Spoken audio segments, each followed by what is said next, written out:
tensions toujours très vives en Israël et à Jérusalem alors que des soldats ont été déployés dans les transports en commun. La journée s'annonçait calme mais une attaque vient d'avoir lieu dans la ville de Beersheva. On vous donnera toutes les précisions dans un instant.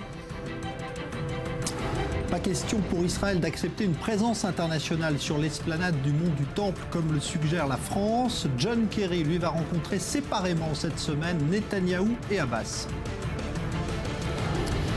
Et puis on vous racontera l'histoire incroyable d'un sauvetage de migrants en Méditerranée. Au-delà des préjugés, des Israéliens ont recueilli sur leur bateau des Syriens et des Irakiens qui étaient en train de se noyer.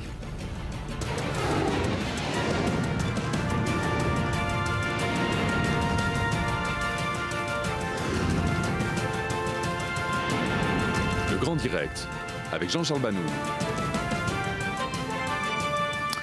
Bonsoir à tous. La journée s'annonçait pourtant plutôt calme puisqu'aucune attaque n'avait été recensée depuis ce matin. Mais il y a quelques minutes, à Beersheva, dans le sud d'Israël, eh bien, 2 terroristes armés de pistolets s'en sont pris à des voyageurs dans la gare routière centrale de cette grande ville du sud. Il y a plusieurs blessés, dont un au moins dans un état critique. D'après un tout premier bilan, l'un des terroristes a été abattu, un autre a été interpellé après une brève course-poursuite. Vous voyez en direct les toutes premières images de la scène donc où s'est déroulé cet attentat, la gare centrale routière de Beersheva. On va y revenir évidemment tout au long de cette soirée avec des précisions de nos envoyés spéciaux et nos invités présents ici dans ce studio. Bonsoir à vous, Michael Barzvi, professeur de philosophie politique à l'université de Tel Aviv. Bonsoir à vous, Nissim Zvili, ancien ambassadeur d'Israël en France. Et puis Daniel Haïk avec nous. Donc on vient de voir ces images, Daniel. C'est vrai que la journée avait été calme. On a l'impression que la tension retombe, mais il y a toujours, quasiment chaque jour, ce moment où on se souvient que cette vague de terreur n'est pas finie. Alors effectivement, la journée a été calme à Jérusalem, dans la partie est de Jérusalem. Elle a été calme également dans les territoires, un calme précaire et étendu, mais un calme tout de même.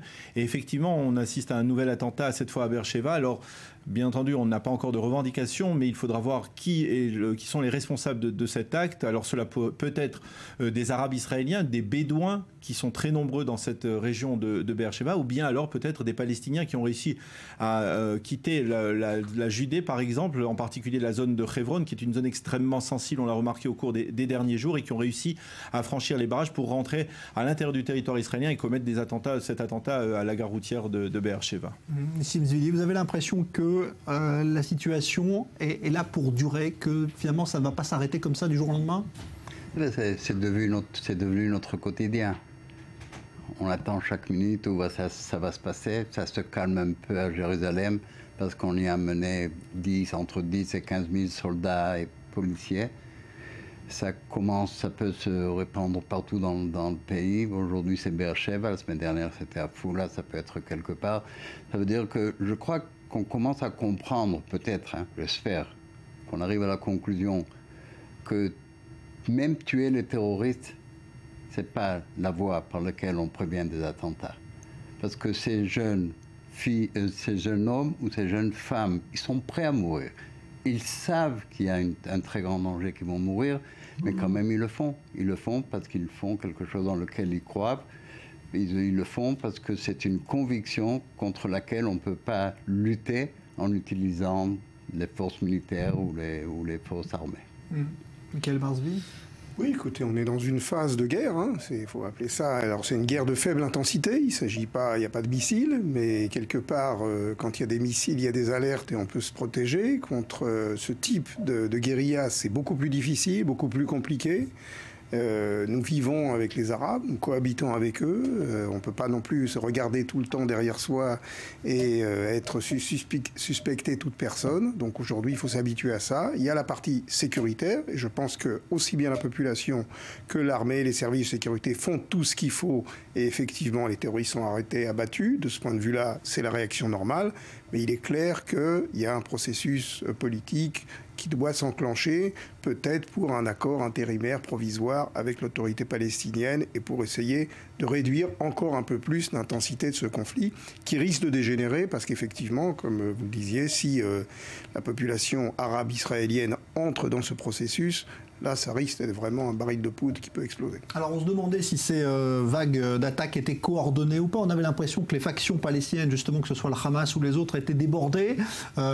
Qu'est-ce qu'on peut dire ce soir, Daniel Haïk? On peut dire concernant ce qui se passe en Judée-Samarie, dans les territoires, il semble qu'il y ait une guerre dans la guerre. Il y a une confrontation entre le Hamas et l'autorité palestinienne. Le Hamas n'a pas du tout été satisfait de la manière dont s'est déroulée la journée de la colère. Le mouvement intégriste espérait qu'il y ait plus de manifestations. Alors, en fait, ces manifestations ont été cantonnées, ont été muselées par l'autorité palestinienne qui s'est déployée massivement, qui travaille en coordination avec les forces de sécurité israéliennes. Et donc, cela a d'une certaine manière attisé la colère du Hamas qui menace désormais de commettre des attentats de plus grande envergure. Alors, est-ce qu'il s'agit de ce type d'attentat? Est-ce que c'est le Hamas qui est responsable de cet attentat? On ne le sait pas encore, mais il est possible. Il y a des menaces de la part du Hamas après donc cette déception de son point de vue de la journée de la colère de la semaine dernière.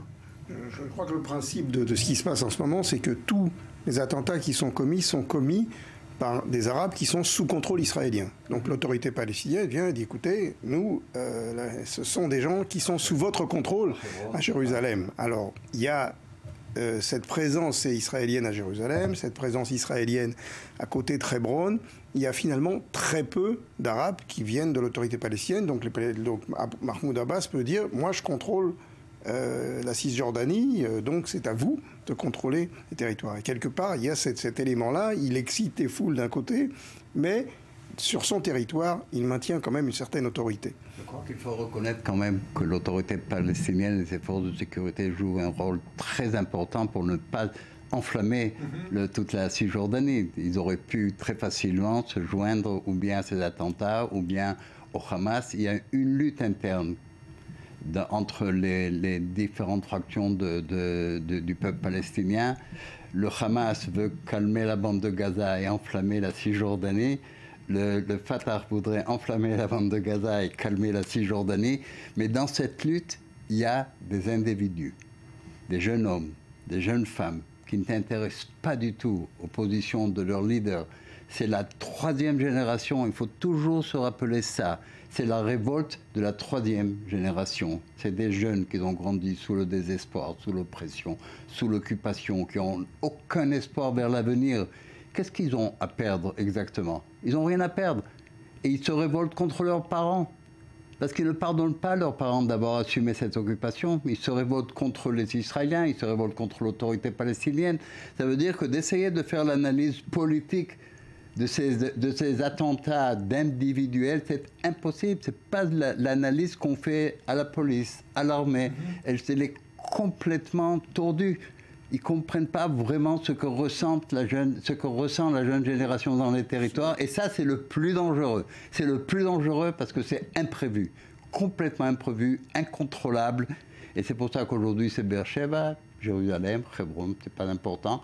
Il y a des morts ou il y a des blessés, c'est pas important. Ça crée une ambiance de peur.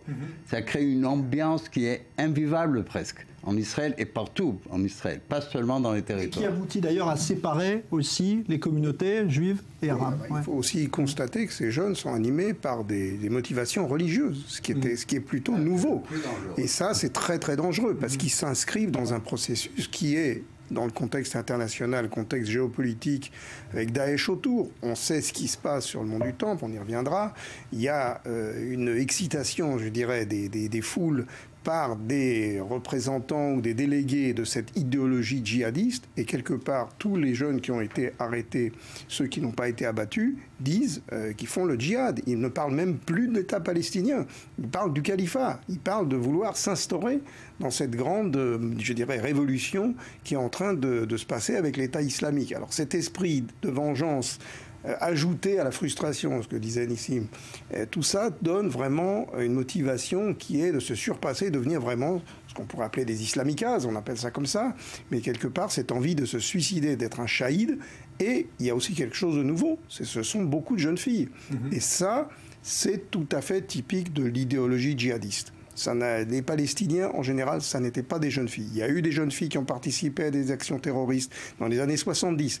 Mais dans l'intifada, deuxième intifada, il n'y avait pas de jeunes femmes. Là, on a des jeunes filles étudiantes, C'est-à-dire des jeunes filles qui viennent d'un certain milieu et dont le père, on a vu à la télévision israélienne, le père d'une jeune fille qui dit « Je ne comprends pas les motivations, je ne comprends pas ma fille, je ne sais pas pourquoi elle a fait ça. » Et ça, on a radicalisé les jeunes.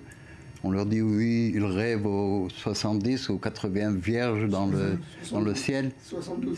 Ça n'existe plus. Ça n'existe plus, c'est des jeunes filles. Mais la jeune génération ne pense pas à ça du tout. C'est un état d'esprit complètement différent. Et c'est un échec de nos services de renseignement qui n'ont pas prévu cette vague. C'est un échec pendant les premiers jours au moins des réactions de l'État. Aujourd'hui, on commence à s'organiser. Et on croit qu'en fermant maintenant les territoires et en fermant les différents villages qui entourent Jérusalem, on va résoudre le problème. Mais ça, c'est une illusion. On continue à vivre dans l'illusion. Alors, voilà en même temps les images qui nous parviennent de la gare centrale, gare routière de Beersheba, qui a été totalement évacuée, car il semblerait, d'après la police, qu'un troisième terroriste soit également en fuite. On rappelle le bilan provisoire donné, 7 blessés, dont un policier, un blessé dans un état critique, 2 dans un état grave, les autres plus légèrement atteints. 2 ou 3 terroristes donc munis d'armes à feu qui ont fait irruption dans cette gare et qui ont visé les passagers. L'un des terroristes a été tué, un autre arrêté et donc peut-être un troisième en fuite. Je voudrais qu'on revienne également en image sur le climat qui règne dans les autres villes d'Israël et notamment Jérusalem, où on a déployé aujourd'hui des soldats pour rassurer évidemment les usagers des transports en commun à Jérusalem. Maxime Pérez. Le maire de New York au chevet des victimes des derniers attentats de Jérusalem. Samedi soir, Bill de Blasio a effectué une visite remarquée à l'hôpital Hadassah, accompagné par son homologue israélien Nir Barkat. Une visite de solidarité où les gestes et les mots étaient au rendez-vous. Nous avons rencontré aujourd'hui 3 familles touchées par ces actes de terrorisme et nous considérons que tout acte de violence dirigé contre des civils est inacceptable. Il faut le condamner et le combattre car il ne peut y avoir de paix où des civils sont attaqués sans raison. À Jérusalem, les forces de sécurité israéliennes maintiennent leur état d'alerte maximale par crainte de nouvelles attaques à l'arme blanche. Autour de la vieille ville et dans la partie est de la capitale, les contrôles de Palestiniens se font fréquents. Et devant la gare routière, théâtre d'un attentat mercredi dernier, les Israéliens s'habituent à cette nouvelle réalité. Je viens à l'instant d'arriver en autobus et je peux vous dire qu'il y a eu un petit moment de panique, car en plein milieu du trajet, des policiers sont montés à bord pour inspecter l'autobus. Ça s'est bien passé, un passager les a même remerciés. Les policiers sont ensuite redescendus. Au même moment, le cabinet israélien se réunissait pour le traditionnel Conseil des ministres. Le gouvernement a approuvé une nouvelle série de mesures sécuritaires, le déploiement de soldats dans les lieux publics sensibles, ou encore le recours à des fouilles systématiques sur tout individu suspect. Ces derniers jours, ces pratiques ont permis à la police israélienne de déjouer plusieurs attentats. Elles seront maintenues aussi longtemps que la situation l'exigera. Alors, autre exemple justement à Jérusalem de ces tensions, le climat dans lequel s'est effectuée aujourd'hui la rentrée universitaire sur des campus où cohabitent évidemment et où se côtoient chaque jour étudiants juifs et arabes. Reportage Éléonore Veil. Une rentrée universitaire pas comme les autres. Jérusalem ce dimanche, 40 000 étudiants reprennent le chemin des cours. Retrouvailles, grands sourires et sacs à dos, des images qui pourraient avoir été tournées dans n'importe quelle faculté. Mais ici, à l'université hébraïque de Jérusalem, à l'est de la ville, la situation sécuritaire pose un réel problème. Géographiquement, le campus est entouré de villages arabes dont sont issus de nombreux étudiants. Devant la recrudescence des attaques au couteau et face au renforcement des mesures de sécurité, le quotidien des étudiants, juifs et arabes, a changé. Une réalité complexe pour cette rentrée universitaire. Afin d'endiguer le sentiment d'insécurité, la direction de l'établissement propose aux étudiants des services de transport indépendants du centre-ville au campus et sans passer par les quartiers arabes. Sur les 3 campus de Jérusalem, il y a des bus pour les étudiants qui ont peur ou pour ceux qui hésitent à se déplacer. En coopération avec l'université, on a aussi augmenté les mesures de sécurité et on propose également des cours d'autodéfense. Le président de l'université, dans une lettre adressée à l'ensemble de la communauté estudiantine, appelle chacun à faire entendre ses opinions, mais de manière pacifique. Avant tout, j'ai écrit une lettre aux étudiants. On encourage vraiment l'engagement ici dans la vie publique et l'expression de ses opinions. Mais on a aussi fixé des règles claires. Pour cela, on ne permet pas la violence d'aucune manière. Mais pour l'heure, le personnel de l'université distribue une fleur rouge à tous les étudiants. Une manière de rappeler à tous l'importance du vivre ensemble dans cette institution où juifs et arabes construisent leur avenir côte à côte et sur un même campus.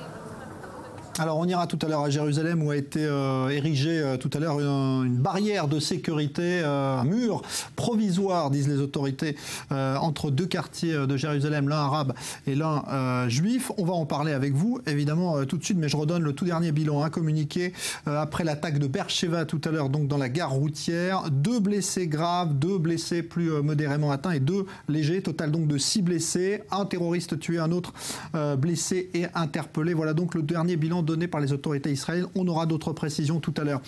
La question qui se pose avec ce qu'on vient de voir de Jérusalem et donc ce mur qui est aussi mis de manière, même si c'est provisoire, Nissim Zvili, c'est de se dire si on est aujourd'hui en train d'acter une séparation finalement entre l'Est et l'Ouest et que même Netanyahou doit s'y résoudre. Bon, vous connaissez ma position. Jérusalem n'a jamais été unifiée, elle n'est pas unifiée, elle ne sera pas unifiée, elle ne doit pas être unifiée. Ça veut dire, c'est clair, c'était complètement artificiel. Depuis le début, c'était un état de grandesse qu'on a cru que c'est nous les grands. On a annexé 60 000 dunams, on a annexé 300 000 Palestiniens. C'est ça la grande capitale de l'État d'Israël. C'était une erreur historique qui a commencé par le Parti travailliste. Hein. Ça, il faut l'avouer. Par la gauche israélienne, après la guerre des 6 jours, on était ivre de notre grande victoire. On a cru qu'on peut tout se permettre. On a annexé des populations, on a annexé des villages, on a annexé des camps de réfugiés palestiniens. On n'a pas compris à long terme à quoi ça va mener. Maintenant, ce mur de séparation entre Jabal Moukaber et Armona Natziv, c'est la preuve que Jérusalem n'a été jamais unifiée. Il ne faut pas la diviser physiquement, il faut la diviser politiquement. Il faut donner l'indépendance aux Palestiniens qui reviennent chez eux, qui redeviennent palestiniens. Il faut leur prendre leur carte d'identité israélienne. Il faut leur permettre leur entité palestinienne et indépendante. Jérusalem ne sera jamais unifiée. Et si elle restera unifiée officiellement, elle ne sera jamais le symbole de la paix. Quel Marsvi ? Pas tout à fait d'accord, mais... Vous êtes là pour ça ? Mais il y a une différence entre effectivement une unification politique qui n'a pas lieu et une division. Donc je pense que Jérusalem n'est pas une ville à diviser, mais il doit y avoir des arrangements fonctionnels. Autrement dit, effectivement, des gens qui ne veulent pas la carte d'identité israélienne, eh ben, c'est pas grave, redonner la carte d'identité israélienne, mais aussi renoncer aux droits que vous avez. Or, je pense qu'une grande partie des Arabes de Jérusalem profitent de ces droits. Il y a quand même des lois un peu absurdes, c'est-à-dire qu'il y a quand même des veuves de terroristes qui touchent des pensions de réversion grâce à leur carte d'identité parce que leurs maris ont commis des attentats et qu'elles sont restées veuves. Il y a aussi des handicapés qui ont commis des attentats et qui touchent des pensions d'handicapés du Bitoire Leumi, de la sécurité sociale israélienne. Donc il y a quand même des droits. Je pense qu'on n'a pas investi assez dans les quartiers de Jérusalem. On n'a pas forcément compris, je suis aussi un peu d'accord avec Nissim, on n'a pas vraiment compris la façon dont on pouvait intégrer tous ces quartiers. Je ne suis pas sûr, effectivement, qu'il fallait intégrer tous les quartiers. Sur la carte, on peut discuter. Maintenant, je pense qu'une division de Jérusalem, on pense en Europe, quand on dit Jérusalem-Est, Jérusalem-Ouest, on pense que c'est comme à Berlin, il y a un mur au milieu, l'Est et l'Ouest. Mais les quartiers sont imbriqués. Et donc, il y a des quartiers... Voilà, il y a un mur autour de certains quartiers, mais certains quartiers qui sont appelés Est en France, ils sont en fait au nord, d'autres sont au sud. Donc, il peut y avoir un nouveau redécoupage. Sur le principe, je pense que l'accès à Jérusalem doit être libre. également pour les Palestiniens. Après, les accords fonctionnels, municipaux, doivent être trouvés. Et je pense qu'il n'y a aucune raison d'imposer aux gens de la citoyenneté israélienne, s'ils ne le veulent pas, qu'ils rendent, mais qui renoncent également aux droits que ça leur donne. Un point historique, rappelons qu'il y a de cela 13 ans, 12 ans, Ariel Sharon avait lui-même accepté le principe déjà d'une séparation de Jérusalem, à l'intérieur même de Jérusalem, puisque le fameux mur de sécurité qui était là pour dissuader les terroristes palestiniens de rentrer à l'intérieur de Jérusalem avait été dressé, par exemple, autour du quartier d'Abu Dis. Donc déjà, il y a eu... Il n'a jamais fait partie de Jérusalem. Voilà, alors il y a eu déjà, mais il y a eu déjà une forme de séparation. Il n'y a eu aucun attentat d'Abu Dis. Alors, il y a eu déjà une séparation qui était destinée à dissuader les terroristes d'une part et à rassurer la population israélienne. Je pense que d'une certaine manière aussi, ce mur-là, même s'il est partiel, il n'entoure pas totalement le quartier de Jabal Moukaber, qui est le quartier d'où sont venus une partie importante des terroristes responsables des attentats de la semaine dernière. Ce mur doit avoir un effet dissuasif et préventif. Maintenant, il y a un point aussi à souligner. La Cour suprême a eu à de multiples reprises l'occasion de traiter de modification du tracé de la fameuse barrière de sécurité créée par Ariel Sharon en 2003. Il est possible que très rapidement, il y ait des plaintes de la part des citoyens arabes israéliens de ce quartier de Jabal Moukaber qui déposent des plaintes contre le déploiement, contre ce mur-là, et que le tracé de ce mur-là soit déplacé, soit même tout simplement ce mur soit tout simplement annulé. Donc il y a en même temps une imbrication entre les problèmes de sécurité et les problèmes juridiques, et c'est un dilemme auquel la Cour suprême a souvent eu affaire. Il y a un élément très intéressant, c'est l'élément économique. Michael a parlé maintenant de ce qu'on donne aux Palestiniens. Il y a 50 000 Palestiniens qui travaillent à Jérusalem. Sans les Palestiniens, il n'y a pas de tourisme, il n'y a pas de commerce, personne ne nettoie les rues. Il n'y a pas d'affaires, il n'y a pas de construction. 50 000 Palestiniens. Maintenant, ça prouve la dépendance de l'État d'Israël. C'est la même chose dans tous les territoires. Ce n'est pas seulement à Jérusalem. À Jérusalem, 50 000. On ne peut pas seulement prier et faire grandir une ville. On ne peut pas prier et construire une ville. Il faut quelqu'un qui fasse le travail. Et ceux qui font le travail, c'est les Palestiniens. Alors, vous parlez de prier, justement. C'est des problèmes de construction illégale des deux côtés. C'est très compliqué. Et donc, c'est évident qu'il y a l'aspect politique, il y a l'aspect municipal, il y a l'aspect économique, il y a l'aspect social. Et maintenant, se joint un nouvel aspect qui est l'aspect religieux. Celui-là, à mon avis... Et sécuritaire. Alors, l'aspect religieux, c'est évidemment l'esplanade du Mont du Temple qui le symbolise le mieux. Proposition française ce week-end, eh bien, une présence internationale pour éviter les tensions sur cette esplanade du Mont du Temple. Refus catégorique aujourd'hui de Netanyahou, Léa Berdugo. Benyamin Netanyahou est catégorique. Il ne peut pas tolérer l'initiative française à l'ONU impliquant une présence d'observateurs sur l'esplanade des mosquées. Israël ne peut pas accepter la proposition française au Conseil de sécurité des Nations Unies car elle n'inclut aucun rappel de l'incitation à la violence et au terrorisme de la part des Palestiniens. Et elle appelle à l'internationalisation du Mont du Temple. Cependant, il ne s'agirait pas d'une résolution, mais d'une déclaration du président du Conseil, de fait non contraignante. Malgré la vive réaction du Premier ministre israélien, cette initiative n'est pas prise au sérieux à Jérusalem, puisqu'il faut l'aval des 15 membres du Conseil de sécurité pour être approuvée, dont les États-Unis, ce qui est très peu probable selon d'anciens diplomates. À l'international, les réactions se poursuivent. Ce dimanche, c'est au tour du pape François de lancer un appel au calme. Il se dit préoccupé par le climat de violence et de tension qui prévaut en Terre Sainte. En ces temps, il y a un grand besoin de courage et de force morale pour dire non à la haine et à la vengeance et faire des gestes de paix. De leur côté, les Américains tentent de reprendre leur rôle de médiateur. Au cours de cette semaine, je vais rencontrer le Premier ministre Netanyahou parce qu'il sera en Allemagne. Nous nous retrouverons là-bas. Ensuite, j'irai dans la région et je rencontrerai le président Abbas, le roi Abdallah de Jordanie et d'autres. Et entre les deux, j'aurai des réunions importantes au sujet de la Syrie. Le secrétaire d'État ne s'est pas rendu en Israël et dans les territoires palestiniens depuis 1 an et demi, après l'échec du processus de paix initié par les Américains. Alors, à propos de cette initiative française rejetée par Israël, Michael Barzvi, vous venez d'écrire Israël et la France, l'alliance égarée. C'est le titre de votre livre. Et ça symbolise effectivement, on voit bien à chaque fois que les Français prennent une initiative, Israël n'est pas content. Non, c'est pas seulement ça. C'est qu'il faut rappeler quand même l'histoire. Hein. L'histoire, c'est qu'une grande partie de ce qui se passe aujourd'hui au Proche-Orient, c'est le résultat d'accords qui ont été signés entre deux grandes puissances coloniales au moment de la Première Guerre mondiale, les accords Sykes-Picot. Et au terme de ces accords Sykes-Picot, la France, qui était le protecteur des lieux saints pendant des siècles, au moment de l'Empire ottoman, c'était la France qui protégeait les lieux saints.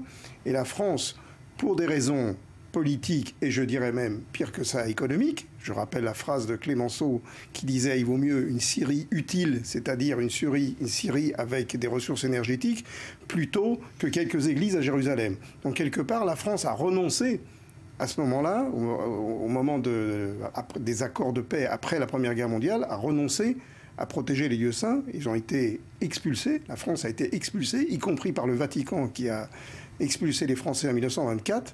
Et donc la France s'est elle-même exclue, je dirais, de son rôle qu'elle a toujours eu de fille aînée de l'Église et de protecteur des lieux saints. Et tout d'un coup, maintenant, on veut revenir. Alors, c'est un peu une ironie de l'histoire.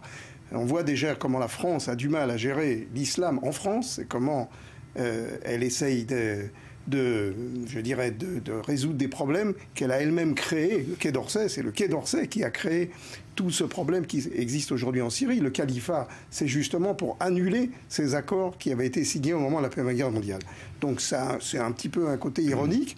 Cela dit, l'esplanade des mosquées, comme on dit, elle est gérée par la Waqf. La Waqf, c'est une institution juridique, religieuse, islamique, qui existe depuis des centaines d'années.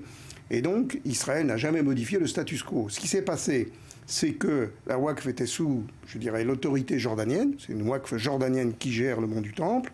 Et depuis quelques mois, c'est des imams plus ou moins envoyés par Daesh ou qui ont le même message djihadiste que Daesh, qui ont pris le contrôle de ce qui se passe sur place et qui, d'ailleurs, avec l'aide d'ONG européennes. Rappelons qu'il y a une université d'Al-Quds qui se trouve sur le mont du Temple et qui est financée par des ONG européennes.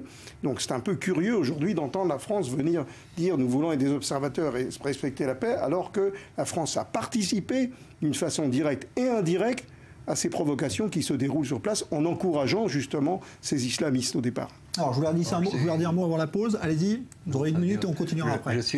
Depuis longtemps, je suis d'accord avec le Premier ministre, mais pour des raisons complètement différentes.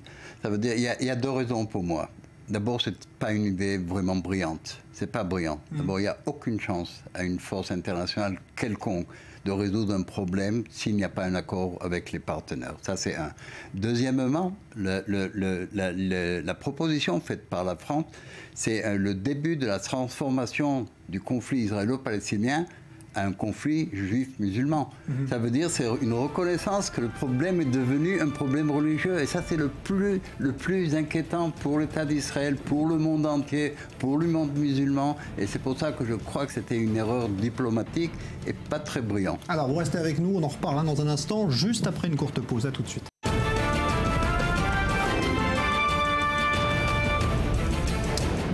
La tension toujours en Israël avec cette nouvelle attaque qui a eu lieu ce soir dans la gare routière centrale de la ville de Beersheva dans le sud. Deux terroristes munis de pistolets s'en sont pris aux passagers présents dans le hall. Il y a au moins 6 blessés, dont 2 dans un état grave. L'un des terroristes a été tué, l'autre grièvement blessé. Des précisions à venir évidemment dans le courant de cette soirée. Pas question pour Israël d'accepter une présence internationale sur l'esplanade du mont du Temple comme l'a suggéré la France. John Kerry, lui, va rencontrer séparément cette semaine Netanyahou et Abbas. Et puis l'histoire incroyable d'un sauvetage de migrants en Méditerranée, bien au-delà des préjugés. Des Israéliens ont recueilli à bord de leur bateau des Syriens et des Irakiens qui étaient en train de se noyer.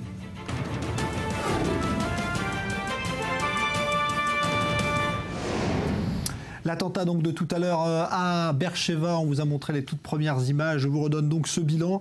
6 blessés, donc, dont 2 dans un état grave, 2 autres plus modérément touchés et 2 légèrement atteints. Les 2 terroristes qui étaient munis d'armes à feu ont été neutralisés. L'un d'entre eux a été tué, l'autre grièvement blessé. Voilà donc pour les tout premiers éléments. Vous voyez ces images donc juste après que l'un des terroristes ait été abattu par les forces de sécurité présentes sur place. Et il y en a beaucoup, on le sait, en Israël, compte tenu de la situation. On va se rendre dans un autre point chaud, évidemment, c'est la ville de Jérusalem.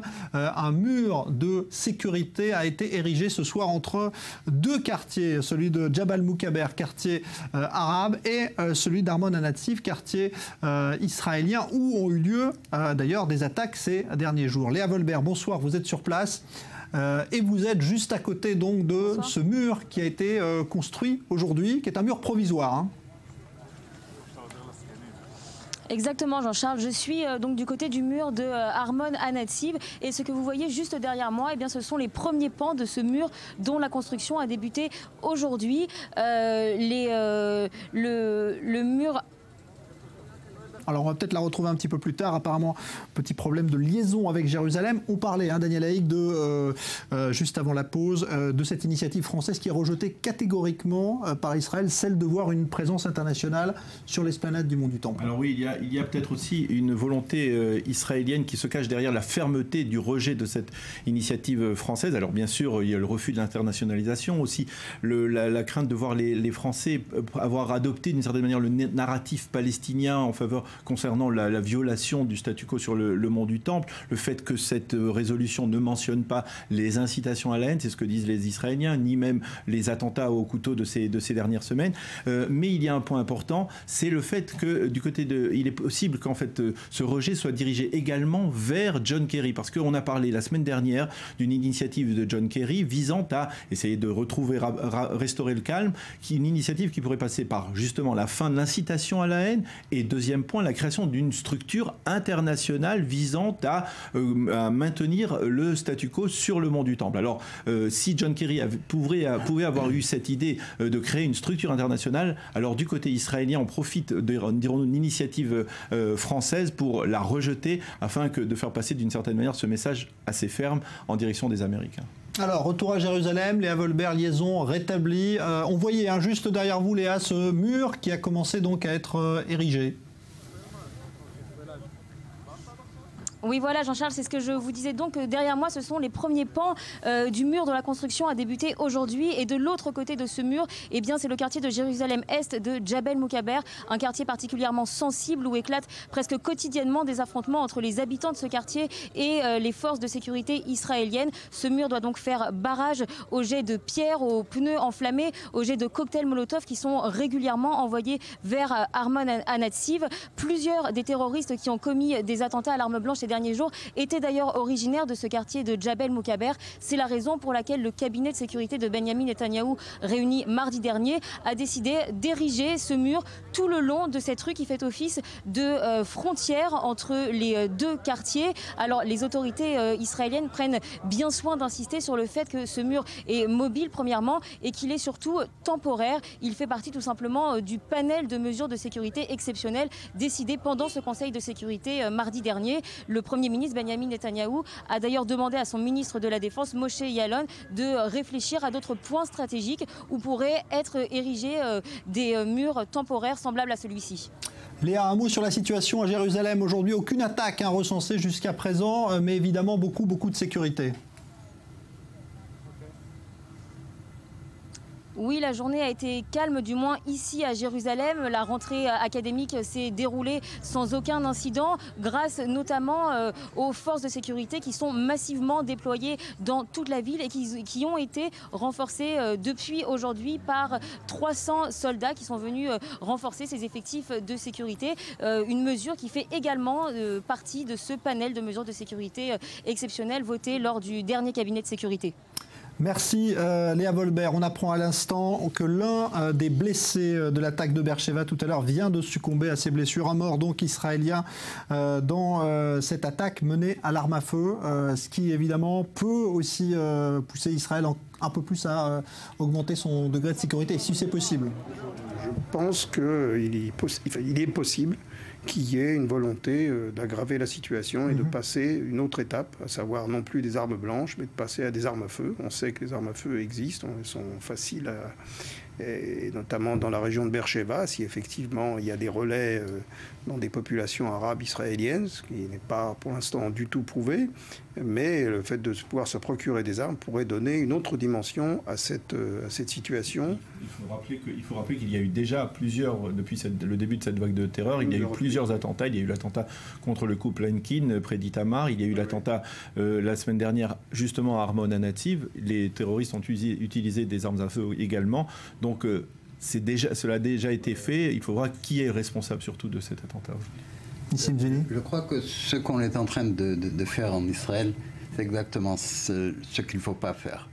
Ça veut dire qu'on passe une vague de violence. Peut-être qu'elle va se calmer dans une semaine, mais on n'essaye pas de résoudre des problèmes de fond. Les problèmes de fond, ce n'est pas la violence. Les problèmes de fond, c'est les racines de cette violence. Les problèmes de fond, c'est comment résoudre les problèmes auxquels on doit faire face. Et c'est exactement la tendance de ce gouvernement, de faire rien. Faire niente, ils croient que les problèmes vont se résoudre tout seuls, sans aucun effort, sans aucune proposition, sans aucune négociation. Ils croient qu'en fin de compte, tout va s'arranger dans le cadre de ce qu'ils voudraient voir comme solution. Mais c'est ça l'illusion la plus grave. Le problème, c'est pas de donner une réponse sécuritaire à ce qui se passe. Le vrai problème, c'est de donner une vraie réponse. Et une vraie réponse, c'est une réponse de fond, de résoudre le conflit israélo-palestinien. On va revenir ça dans 1 an, dans 2 ans, dans 20 ans. On va avoir une armée magnifique. On va avoir une police magnifique qui sait lutter et neutraliser des terroristes.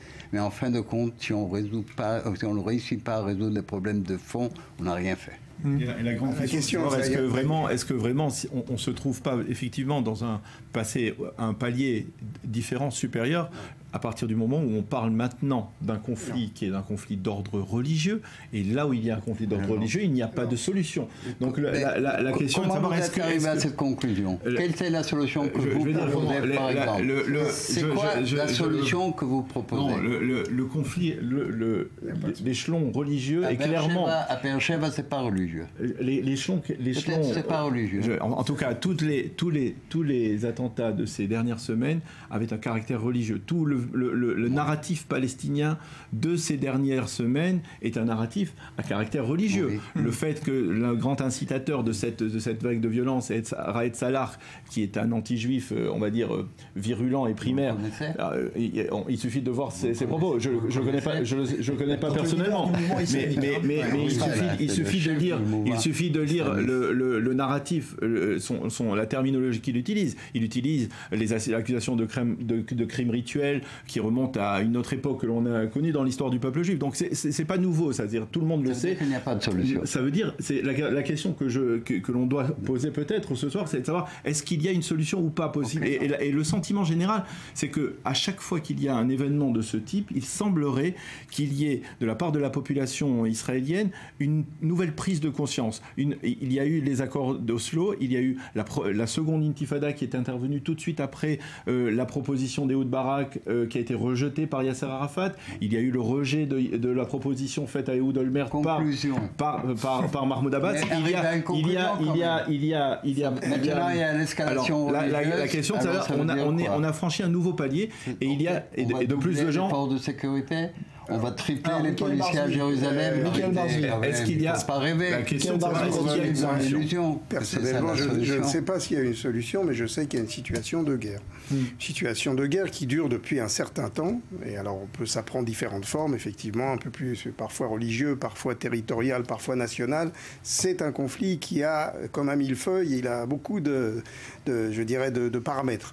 Et dans cette situation de guerre, je pense qu'il y a une double illusion. C'est l'illusion de la gauche israélienne, d'un côté, qui pense que nous avons un partenaire, et en fait, aujourd'hui, nous n'avons pas vraiment de partenaire, et qui pense qu'il y a que les Palestiniens, disons, ont renoncé à l'idée de détruire l'État d'Israël, non pas celui de 67, mais celui de 48, et malheureusement, ça n'est pas le cas. Mais d'un autre côté, je pense qu'il y a une autre illusion, qui est celui de la droite israélienne, qui pense que parce qu'on n'a pas de partenaire aujourd'hui, et parce que, effectivement, les Palestiniens n'ont pas abandonné le rêve de détruire totalement Israël, disent il n'y a pas de solution, donc c'est pas la peine d'aller la chercher. Et je pense que aussi bien la gauche que la droite se trompent. C'est dans une double illusion. Il y a une double illusion. Il n'y a pas de partenaire. Les Palestiniens veulent toujours nous détruire, et ça c'est la réalité de ce qu'ils disent, de ce qu'ils pensent. Mais d'un autre côté, ça ne veut pas dire qu'il ne faut pas aller chercher des solutions. Michael, ils vont détruire l'État israélien juif par la création d'un État binational. Ça va prendre une génération, 2 générations, 3 générations. C'est exactement le résultat de Farniente. C'est exactement le résultat de chercher toujours des solutions dans la minute. C'est on a besoin, on mobilise encore 1000 policiers. C'est ça l'illusion de la droite. C'est ça l'illusion de la droite. On n'a pas vraiment proposé de solution pendant la dernière décennie. Ce que je ne dis pas, à chaque fois que nous avons fait des négociations, que ce soit avec l'Égypte et avec la Jordanie, il y a eu des accords et les accords tiennent. On pensait avant ces accords qu'on n'avait pas de partenaire. On a fini par le trouver. Aujourd'hui, nous avons face à nous une autorité palestinienne avec un dirigeant qui est affaibli, qui a 80 ans, qui peut-être... Donc il faut trouver quelqu'un d'autre. Voilà, c'est le Hamas. Moi, je ne dis pas le Hamas. Moi, je ne dis pas le Hamas. Je dis, je ne négocie pas avec des gens qui veulent me détruire, mais d'un autre côté, ça ne veut pas dire qu'il faut ne pas chercher les solutions. Les solutions, personne ne les a. Personne ne les a, ni les Américains, ni les Français, ni une puissance internationale, mais il faut ne pas renoncer à chercher cette solution. Alors, moi, j'entends depuis 40 ans l'histoire de la démographie, et puis tout d'un coup, il y a 1 million de juifs de l'Union soviétique qui sont arrivés, qui ont changé la donne. Donc, je ne sais pas si aujourd'hui, les Arabes ne sont pas en train de se faire une guerre interne entre eux, et il y a des centaines de milliers de morts entre eux. Donc, on est face à des conflits qui sont nouveaux, et qui déchirent la société arabe palestinienne. Nous avons un problème avec les Palestiniens. Ce problème n'est plus seulement le problème d'Israël à Palestine, c'est malheureusement, ce problème est devenu secondaire. C'est le nouveau courant idéologique au sein des Palestiniens qui disent qu'il faut faire aucune concession, qu'il ne faut pas négocier. Vous connaissez le même courant au sein des Juifs de droite et d'extrême droite qui disent qu'il n'y a rien à faire, il ne faut pas négocier, tout va s'arranger. Les Juifs croient grâce à Dieu et les Arabes et les Palestiniens croient que c'est grâce à la démographie. Alors on va continuer à vivre dans ce rien faire. Dans un système politique, il faut un leadership qui est capable de décider. Le système politique israélien fait qu'aujourd'hui, il y a une majorité d'un siège pour Netanyahou et le parti travailliste ne veut pas entrer dans la coalition. Tant qu'il n'y aura pas un bloc central qui est capable de prendre des décisions, on ne pourra pas prendre des décisions. Comme cette coalition n'aura pas lieu, il faut changer le système politique et avoir d'autres dirigeants. C'est clair. Et historiquement, Nissim, le seul leader qui a la capacité de faire et d'arriver à un accord avec les Palestiniens et de faire les concessions nécessaires, c'est comme Menachem Begin, c'est Benjamin Netanyahu aujourd'hui. S'il arrive à la conclusion que la solution, c'est une solution politique, il aura le soutien automatique de la droite, de la gauche et de la centre-gauche. Il sera majoritaire au Parlement israélien de plus de 75%. Mais il n'a pas le courage de le faire. Il n'a pas la volonté de le faire. Il ne veut pas le faire. Il n'a pas le courage de le faire. Je ne suis pas du tout sûr qu'il n'a pas la volonté. Il n'a pas la volonté, il n'a pas le courage. Begin l'a fait avec l'Égypte quand il était minoritaire dans son parti. Il a fait grâce au soutien du Parti travailliste en 1979. C'est exactement la même situation. Il négociait face à un État et pas face à un Mahmoud Abbas qui est affaibli et qui aujourd'hui n'est pas capable de faire passer. On va chercher dans la nouvelle génération peut-être quelqu'un de 13 ans pour le préparer à la leadership qui sera capable d'accepter les conditions israéliennes pour reconnaître. Non, pas forcément. C'est exactement ce qu'on cherche. On cherche un yes-man, on cherche quelqu'un qui va accepter toutes nos conditions. C'est exactement ce qu'on cherche et on ne le trouvera pas. Je me souviens d'une époque où la gauche était au pouvoir, à l'époque d'Ehud Barak, à l'époque du sommet de Camp David, justement. Vous allez revenir sur ça. Non, mais moi, je me rappelle le Parti travailliste, vous savez qu'en 1980, s'appelait En 1980, qui s'appelait Shlomo Ben-Ami, qui est ministre des Affaires étrangères, un pur produit du Parti travailliste, qui lui-même a dit, après avoir négocié des centaines d'heures avec les Palestiniens, à la veille de l'arrivée de Sharon au pouvoir, alors que les Palestiniens savaient que le lendemain Sharon allait être élu au pouvoir, les Palestiniens... Vous étiez toujours journaliste. Vous savez la vérité de ce qui s'est passé à Camp David, et vous savez ce il a été publié, c'est pas la vraie vérité. Vous le savez exactement ce qui s'est passé à Camp David, et vous savez exactement que Barak, c'est pas la première fois. C'est pas seulement avec les Palestiniens qu'il a raté des accords. Il a fait déjà plusieurs fois. Il a regretté à la dernière minute. C'est pas important quelles sont les raisons. La seule question qu'on doit se poser, c'est l'avenir de ce pays. L'avenir de notre pays, l'avenir de l'État d'Israël. Et l'avenir de l'État d'Israël, tant qu'il dépend des hommes qui n'ont pas le courage de faire ce qu'il faut faire. Encore une fois, quand on veut résoudre un conflit, on peut faire beaucoup de choses. On peut se tourner vers le passé, les raisons historiques. Des colonies, si on se tourne vers l'histoire, on ne va pas s'en sortir. Si on se retourne dans la religion, on ira encore plus loin, ce sera encore plus difficile. Le problème, c'est l'avenir. Et là, je suis d'accord avec Nissim, le problème, c'est l'avenir. C'est comment construire avec les Palestiniens une situation de confiance pour négocier un accord. Exactement. Et ça, c'est compliqué. C'est compliqué aujourd'hui. On a d'énormes difficultés à trouver des leaders. Et pas seulement Abbas, mais disons à trouver des leaders, à trouver des partenaires, des discussions. Moi, je connais énormément de gens de l'intelligentsia palestinienne arabe. Il y a des gens avec qui on peut discuter. Et puis, parfois, on discute et le lendemain, on les voit faire des déclarations extrêmes. Donc, Mahmoud Abbas, il y a une espèce de double langage. Et d'un autre côté, ce sont les extrêmes qui sont en train de gagner les terrains. Et ça, c'est pour ça que l'irresponsabilité, moi je pense, irresponsabilité du Parti travailliste auquel vous appartenez, Nissim, de ne pas entrer aujourd'hui dans des négociations pour faire un gouvernement de large union pour justement résoudre. Et je pense que peut-être cette crise, si elle continue, peut-être qu'elle aboutira, mais je ne suis pas sûr que Herzog a les moyens aujourd'hui dans son parti de faire passer ça. On a vu que c'était Lieberman qui était aujourd'hui plébiscité par les Israéliens. C'est vraiment un homme de droite qui est plébiscité aujourd'hui, c'est Lieberman, Avigdor Lieberman. Ici, c'est un homme de gauche qui pense qu'il n'y a que les hommes de droite qui peuvent faire la paix. Je suis convaincu. Il y a une sécuritaire intéressante qui est parue ces derniers jours, c'est que si l'on se réfère aux trois leaders de la droite israélienne, ils totalisent plus de 56% de confiance concernant leur gestion sécuritaire. C'est Lieberman en première, ensuite Benjamin Netanyahu et après Bennett. C'est une réaction normale d'un peuple en panique. C'est exactement la réaction normale. Alors que du côté de la gauche, il y a 5% pour Herzog, 5% au centre pour Lapid. Cela veut dire qu'il y a à chaque fois qu'il y a... La gauche peut amener quelqu'un de différent. Non, cela veut dire qu'à chaque fois qu'il y a... Vous croyez que Lieberman va résoudre le problème? Non, pas du tout. Je donne les sondages. À chaque fois qu'il y a une crise comme ça, il y a une partie du centre et de la gauche qui glisse vers la droite. Et ça, d'une certaine manière, quelque part, c'est une donnée qui s'est confirmée depuis le début des conflits. Et ça, on ne peut rien y faire.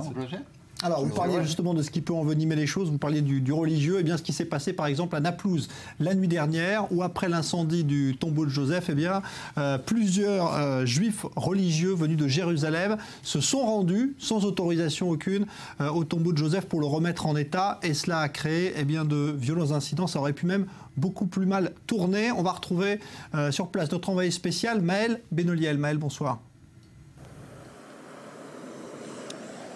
Oui, Jean-Charles, week-end chargé du côté de Naplouse, ville palestinienne de Cisjordanie qui se situe derrière moi. Nous sommes dans la nuit de jeudi à vendredi quand plusieurs dizaines d'habitants s'en prennent au tombeau de Joseph, lieu saint du judaïsme évidemment, mais aussi de l'islam. Plusieurs cocktails Molotov sont lancés sur l'édifice, gardé par l'autorité palestinienne depuis les années 2000. Les Juifs ne s'y rendant qu'au compte-gouttes et après que les forces de l'autorité palestinienne et celles israéliennes aient coordonné l'arrivée de pèlerins.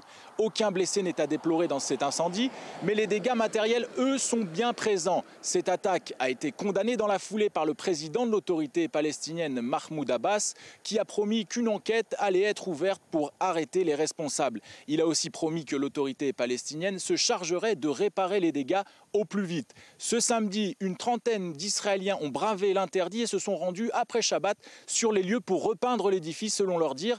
Mais les policiers palestiniens ne l'ont pas entendu de cette oreille, évidemment. Et après avoir été molestés par ces derniers, les pèlerins arrivés depuis Jérusalem ont été secourus par l'armée israélienne qui en a aussi arrêté 5 d'entre eux pour ne pas avoir respecté l'interdiction de se rendre à Naplouse sans les autorisations adéquates. Nous étions, Jean-Charles, il y a encore quelques minutes à l'intérieur de la ville. Nous avons avons vu le tombeau de Joseph depuis l'extérieur qui a subi effectivement des dégâts assez importants. La police palestinienne présente sur les lieux ne nous a pas autorisé à filmer à l'intérieur de l'édifice et nous a demandé de quitter les lieux dans les plus brefs délais. Mais nous avons vu des ouvriers palestiniens s'affairer à la réparation des dégâts. Et 3 jours après cet incendie condamné par le président de l'autorité palestinienne, il semblerait qu'aujourd'hui, que Mahmoud Abbas tienne bel et bien sa promesse. Alors, le tombeau de Joseph sera remis en état, Daniel Haïk, mais évidemment, ça va rester un lieu qui cristallise les tensions. Un lieu de tension, c'est-à-dire le 7 octobre 2000, quelques jours après le déclenchement de l'intifada, les Palestiniens avaient déjà brûlé le tombeau de Joseph après avoir tué un garde-frontière qui se tenait sur place. Donc, Joseph, c'est en fait dans la tradition juive, il faut savoir qui était Joseph. Joseph, c'est celui qu'on appelait l'hébreu. Joseph l'hébreu. C'est-à-dire, c'était le porte-parole de l'identité juive. Et quelque part, il n'est pas impossible que ceux qui ont détruit le tombeau de Joseph, ceux qui l'ont brûlé il y a 15 ans, ceux qui l'ont brûlé à nouveau cette fois-ci, eh bien veulent véhiculer un message religieux aussi, de dire de détruire toute capacité, toute identité juive sur cette terre. C'est ce qu'a dit Marwan Barghouti dans sa prison, qu'il n'y aura pas de règlement tant que les Juifs seront sur cette terre. Et ce n'est pas pour rien qu'il y a des tensions au cours des derniers jours à Hebron. Il y a des tensions à Hebron, qui est le lieu du caveau des patriarches. C'est aussi un point religieux extrêmement important. Donc tous les points religieux brûlent, le mont du Temple, Hébron, le tombeau de Joseph. Un lieu saint pour l'islam. Comment on peut dire que c'est un conflit religieux ? Les musulmans pourraient brûler un lieu saint. C'est ça qui est curieux. C'est aussi du religieux. Parce qu'il y a un débat là-dessus, la controverse n'est pas réglée. Ça veut dire la vérité.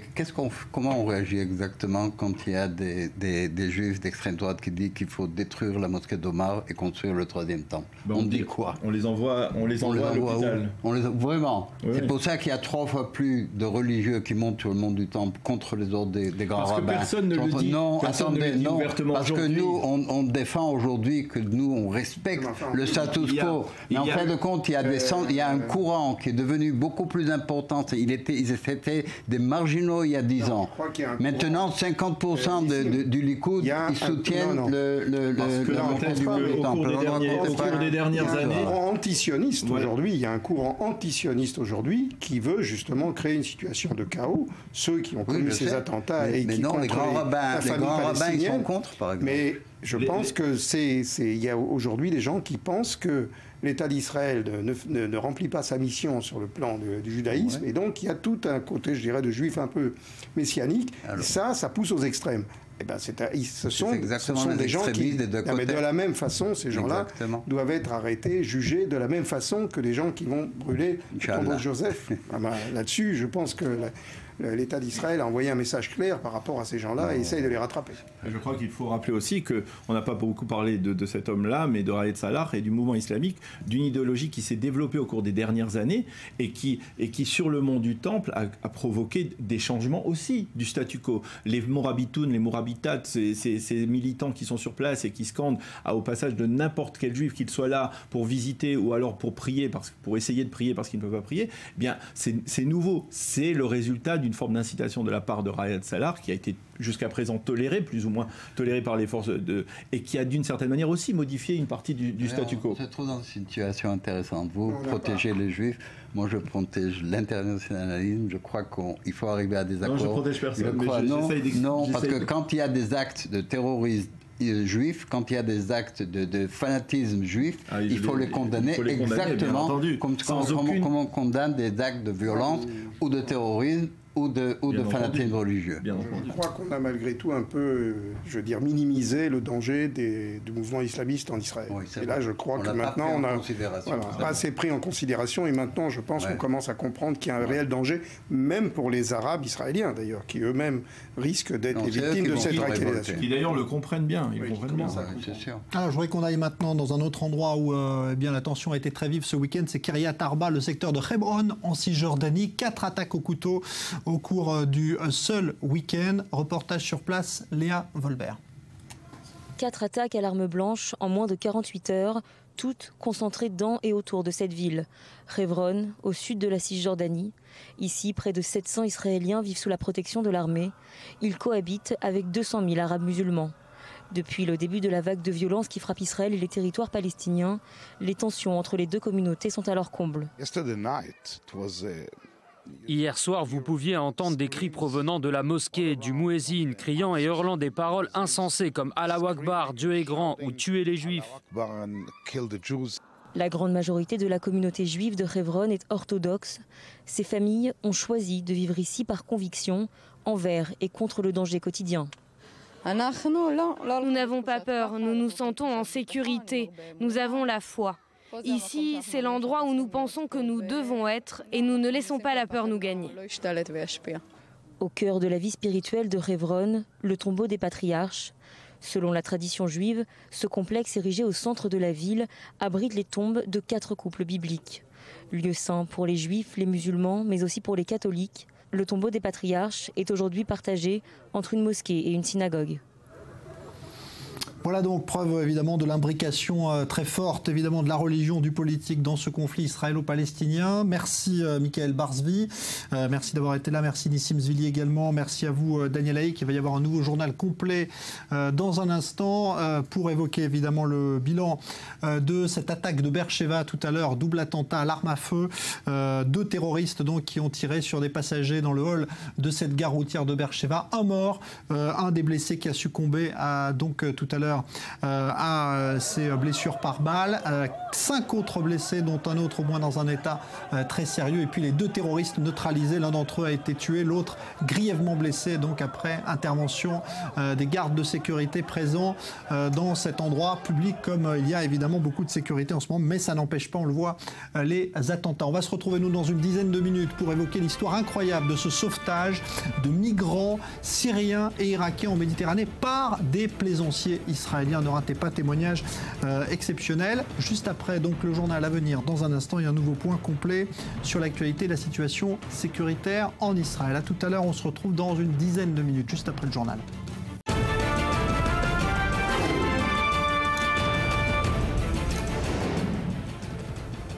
Retour du grand direct donc avec cette histoire étonnante, car même si on parle un peu moins ces derniers jours des migrants qui continuent de traverser quotidiennement la Méditerranée pour rejoindre l'Europe, eh bien voici l'étonnante odyssée d'une quinzaine d'entre eux, sauvés de la noyade en Grèce par des plaisanciers israéliens qui naviguaient dans le secteur. Julia Ganancia.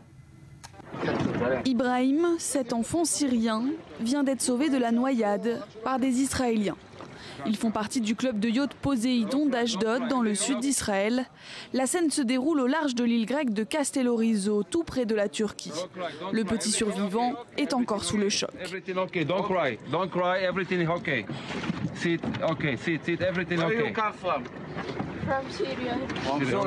À cet instant, les Israéliens pensent que le jeune garçon est le seul rescapé de l'embarcation.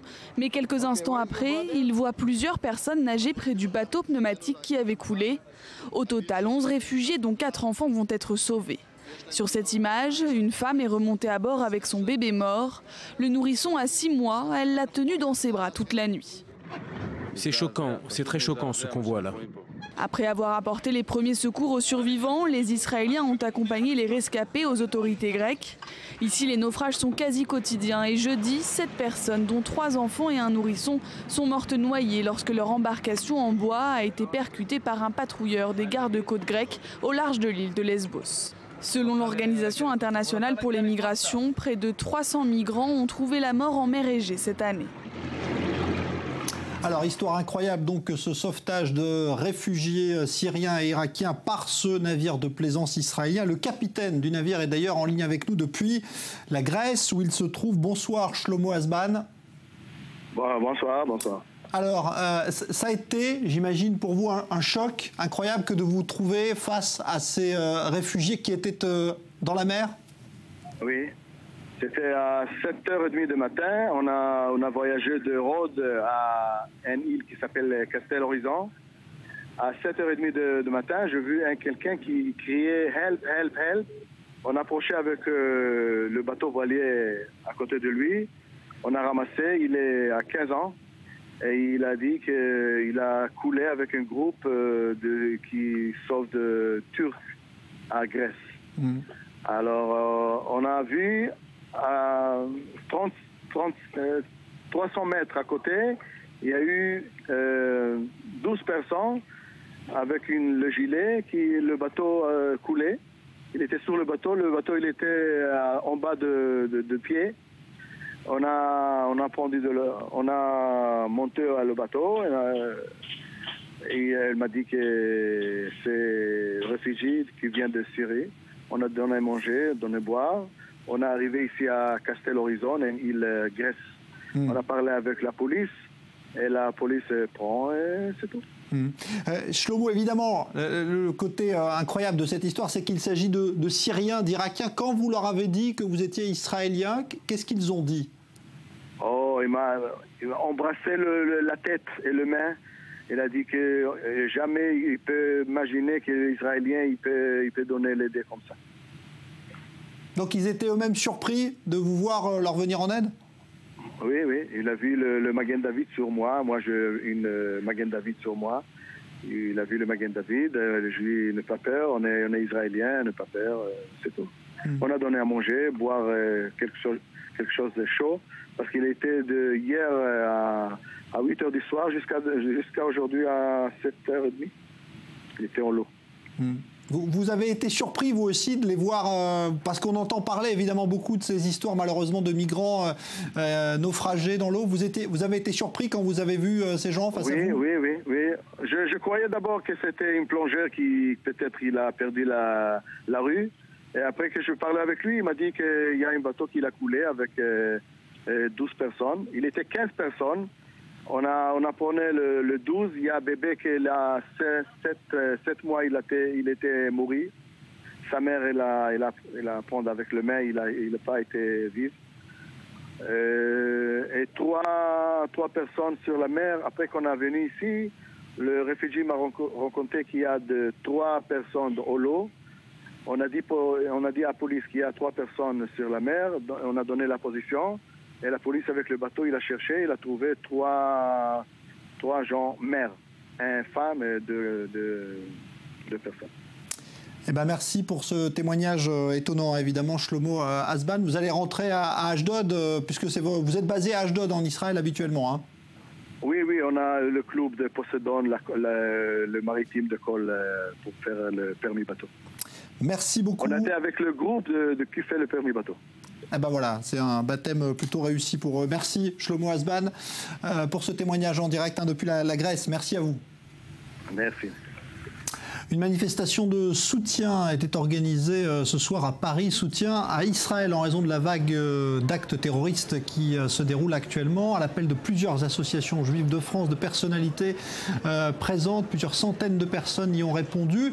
Et puis c'était l'occasion évidemment de se demander si le conflit israélo-palestinien allait une fois de plus s'importer en France comme ce fut le cas lors de précédentes vagues de violence. Écoutez le sentiment à ce propos du responsable de l'UEJF, l'Union des étudiants juifs de France, interrogé par Sandrine Amiel. J'ai été extrêmement touché par ce qui se passe en Israël, non seulement en tant que juif, parce que en tant que juif je suis éminemment concerné par ce qui se passe là-bas, mais tout simplement aussi en tant que Français. Et je crois que le rassemblement que nous organisons aujourd'hui, c'est un rassemblement à l'attention de tous les Français, qui il y a quelques mois sont descendus dans la rue pour dire « je suis Charlie », qui quelques semaines plus tard sont descendus dans la rue pour dire « je suis Kényan, je suis Tunisien », qu'à chaque fois que le terrorisme frappait une région du monde, eh bien, se sont retrouvés dans les rues de Paris. Eh bien, aujourd'hui, je crois que les citoyens du monde, les citoyens attachés à la démocratie, doivent pouvoir dire « j'aime Israël et je suis israélien ». Et retour à présent justement à cette vague d'attentats en Israël avec les destins croisés d'une victime et de l'un des auteurs dont on vous a déjà parlé. La victime, c'est ce jeune adolescent israélien de 13 ans, grièvement blessé, dont l'état de santé s'est amélioré ce week-end. Il est soigné à l'hôpital par un médecin arabe israélien, alors que celui qui l'a poignardé, adolescent palestinien de 13 ans, qu'on a vu également à l'image, lui, est soigné par un médecin juif dans le même hôpital. Histoire racontée par Joseph Emmanuel. 2 terroristes sont entrés dans le quartier Armon à Nativ. Des blessés dans un autobus, attentat au couteau et à l'arme à feu. Nous recevons des informations complémentaires. Ça ressemble à un autre attentat à Jérusalem. 4 blessés graves jusqu'à présent. Nous allons sortir informer les journalistes. Comme vous voulez.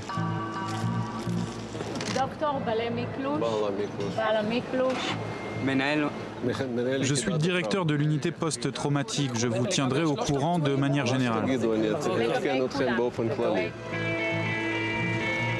Ces conférences de presse sont devenues un exercice régulier de l'hôpital Hadassah à Jérusalem. Dr Miklouch sort pour informer les journalistes. On vient de recevoir 4 blessés dans un état grave. L'un d'eux est l'auteur de l'attentat. Il est mort. Un blessé dans un état critique, on l'a emmené directement au bloc opératoire.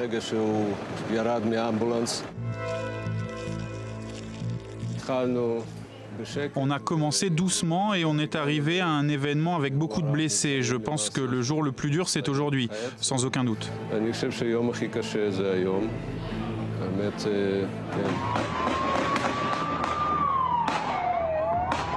Mardi dernier a été le jour le plus compliqué dans ce service post-traumatique. Une matinée d'attentats à Jérusalem, une attaque à l'arme à feu dans un autobus du quartier Armon HaNativ, une autre attaque au couteau dans la rue des Rois d'Israël.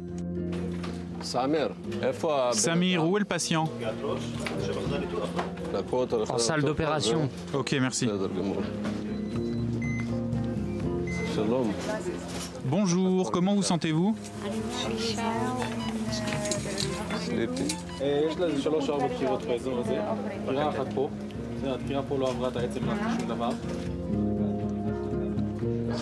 Après un attentat important comme cela, il y a comme un calme qui s'installe. Les gens restent chez eux, ne sortent pas, écoutent les informations. Ils savent qu'à l'hôpital, on est très occupé, que s'ils ont besoin de venir, ils attendront des heures, donc ils ne viennent pas. Ce silence est bien entendu un silence de tension. Beaucoup de blessés attendent d'être affectés dans une unité et certaines personnes s'interrogent. On sait que c'est un terroriste, alors pourquoi l'hôpital de Jérusalem devrait se battre pour le sauver? On ne se pose pas la question, il y a un blessé, on doit le soigner. Dans quelle logique vit-on ici?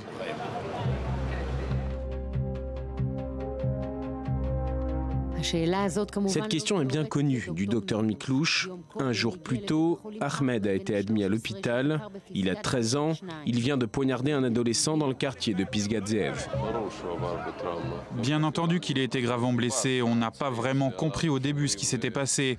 Un jeune adolescent blessé arrive, surveillé par la police. Il est arrivé avec une blessure grave à la tête. Il a été soigné en neurochirurgie.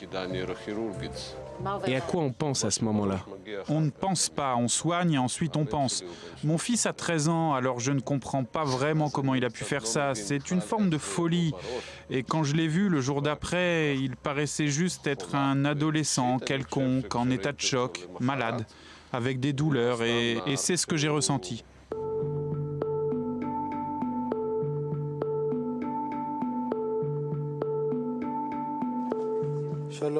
Bonjour, comment allez-vous? Alors, c'est vous qui avez opéré l'adolescent de 13 ans? Oui, c'est moi. Quel est son état? À l'heure actuelle, il se remet de l'opération. Il s'en sortira? Oui, je pense. À la fin, il ira bien. À l'autre bout de Jérusalem, l'hôpital Arad Sofim. Ici, c'est le reflet exactement inverse de la situation précédente. Dans le premier hôpital, on soigne le jeune terroriste de 13 ans. Ici, on soigne ceux qui l'a poignardé. J'arrive aux urgences et là, c'est le chaos. Il y avait 2 blessés graves, dont cet enfant de 13 ans. Et j'ai compris qu'il y avait un problème. Pas de marque de coups apparents. Je ne comprenais pas d'où venait son hémorragie, donc on a décidé de l'emmener en salle d'opération. Le professeur Ahmed Eid est celui qui a sauvé la vie de l'enfant poignardé par le jeune terroriste. Quand l'adolescent arrive, il est dans un état critique. Après une opération difficile, le professeur rencontre la famille. J'ai emmené le père avec moi. Je lui ai dit que je suis le professeur Ahmed Eid, que je suis le directeur du département. Et pourquoi était-ce important de préciser votre prénom, Ahmed? Je ne sais pas, je ne voulais pas qu'il pense que... Je n'ai pas précisé mon nom de manière politique, mais juste qu'il sache, qu'il comprenne qu'ici c'est mélangé. Le terroriste s'appelle Ahmed. Un Ahmed a poignardé, mais un Ahmed a soigné. Le professeur Eid est une des sommités de la chirurgie en Israël, un des pionniers en transplantation. Avec 40 ans de médecine derrière lui, et malgré tous ses diplômes, Le fait qu'il soit arabe est un détail qui reste présent. Je suis habitué à ça. Je ne pense pas à ça quand je me lève le matin, si je suis arabe ou juif. Quelqu'un m'a dit un jour, en tant qu'arabe, c'est difficile de vivre ici pour toi. Je lui ai répondu, et pour toi en tant que juif, c'est facile? C'est la même chose.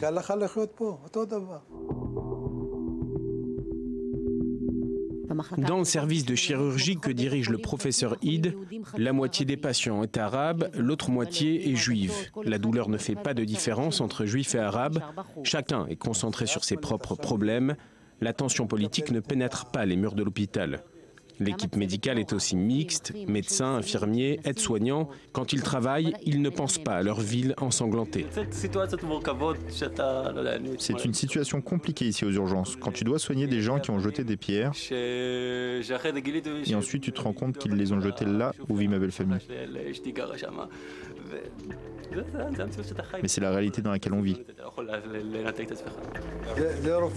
C'est l'un de nos médecins. Il vient de Jabel Moukaber. J'ai eu quelques problèmes à sortir du village, mais bon, ça va. Ils devaient venir, mais ils ont fermé certains quartiers. Soyez forts, c'est là notre force, l'unité. Au même moment, au deuxième étage, le docteur Miklouche se sépare d'Adel Bennett. Son mari a été assassiné dans la vieille ville de Jérusalem 2 semaines plus tôt. Son fils aussi était blessé dans l'attaque au couteau. Aujourd'hui, elle rentre à la maison. Les bandages recouvrent les plaies, les premières plaies d'une violente vague d'attaques au couteau.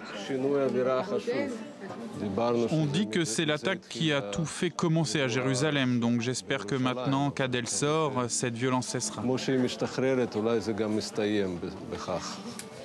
Est-ce que vous pensez qu'il est encore possible de vivre ensemble, normalement? On n'a pas le choix. Les Juifs, bien entendu, n'ont pas d'autre pays, et les Arabes qui vivent ici non plus. Ils ne peuvent pas subitement aller vivre ailleurs. Je pense qu'il n'y a pas le choix. Évidemment, il y a un combat politique. Ça se terminera. Je ne suis pas un bon politicien. C'est pour ça que je suis dans la médecine et pas dans la politique. Nous sommes médecins.